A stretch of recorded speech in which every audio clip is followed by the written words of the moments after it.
Saturday, October 11th, and let's start with Trump. But even before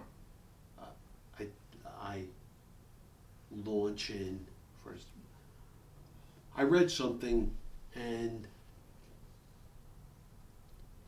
it was a story about Abraham Lincoln, and he was the president, and an arrogant senator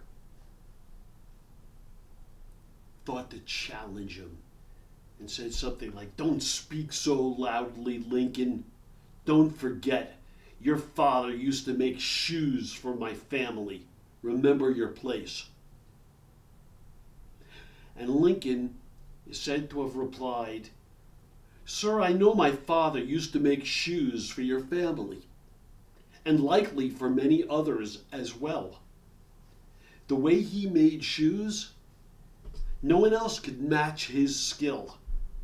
He was a true craftsman. His shoes weren't merely shoes. He put his whole soul into making them.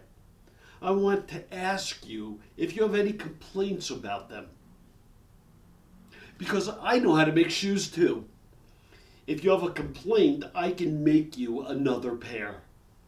But as far as I know, no one has ever complained about my father's shoes. He was a genius, a master craftsman, and I'm proud of my father."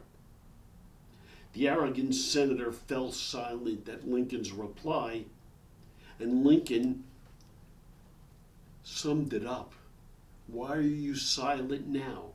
You tried to humiliate me, but your small-mindedness has diminished you."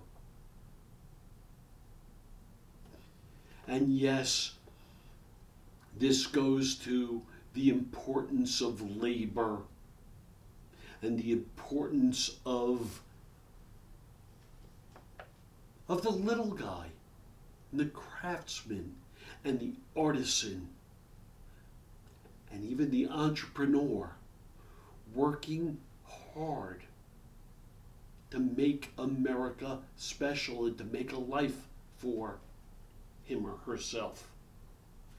And we're in a time where everywhere you look, our rights are being abrogated. You MAGA folk, when the time finally comes, you're going to go down in the history of America as the worst of the worst. I think in many ways you're even worse than the slave owners, because you should know better and see things and understand, but you've just become idiots. So everyone is now, and I know this is a little dark, but everyone's dressing in red, white, and blue, right, to mimic the BS president. And I've come on set and I've worn red, white, and blue because I've known co-opting the colors, it's just awful. The UN, 10 days ago, Netanyahu was wearing red, white, and blue. That piece of crap. Here he is. Trump just came out. Here he is, in his red, white, and blue. This just came out.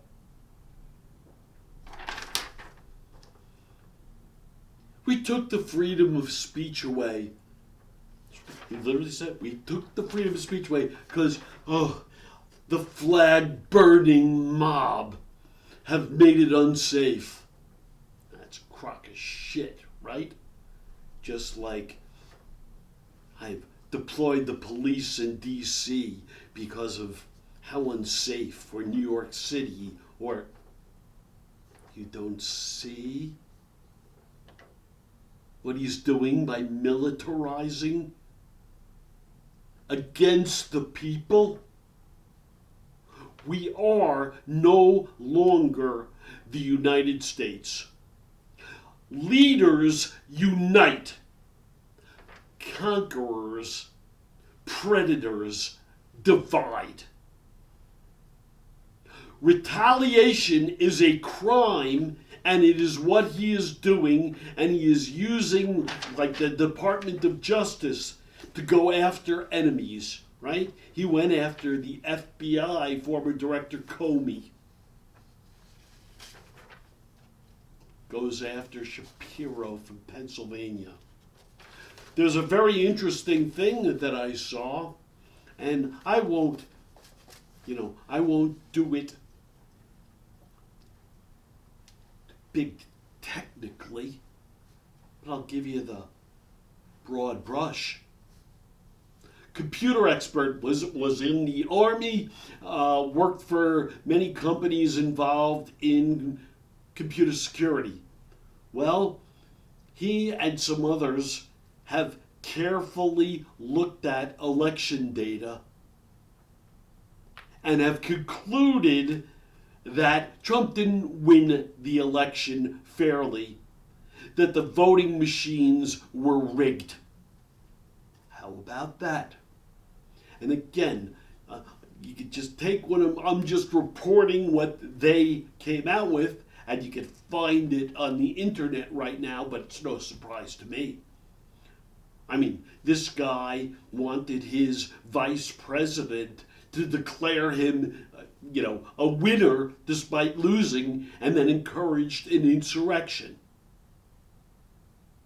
So you don't think he cheats and lies? He's a criminal. Twice impeached, should have been ousted. All of these congressmen, these senators, these representatives who are giving him carte blanche, you're all in violation of your oaths. Your oath to office, to the United States of America. Oh, this is politics. Yeah, I've discussed it before. Shut up, woman. Slavery is politics, and you have no vote. If you keep it up, I'll beat you. If you don't get everything that's wrong with that statement, and I'm sure it went on thousands of times back then, you can't have any opinion, you don't have a vote, I'll beat you for taking it on. Slavery is just politics. No, it's not. It's right and wrong in human rights. And we're dealing with a president who doesn't believe in the Constitution, who goes after his enemies, who's putting police in the streets to militarize, to fight the people. He is not united. He has divided the nation. He is a piece of shit. He is evil incarnate. He will not stop. This is Hal Mintz. Thumbs up or feet up. Thank you.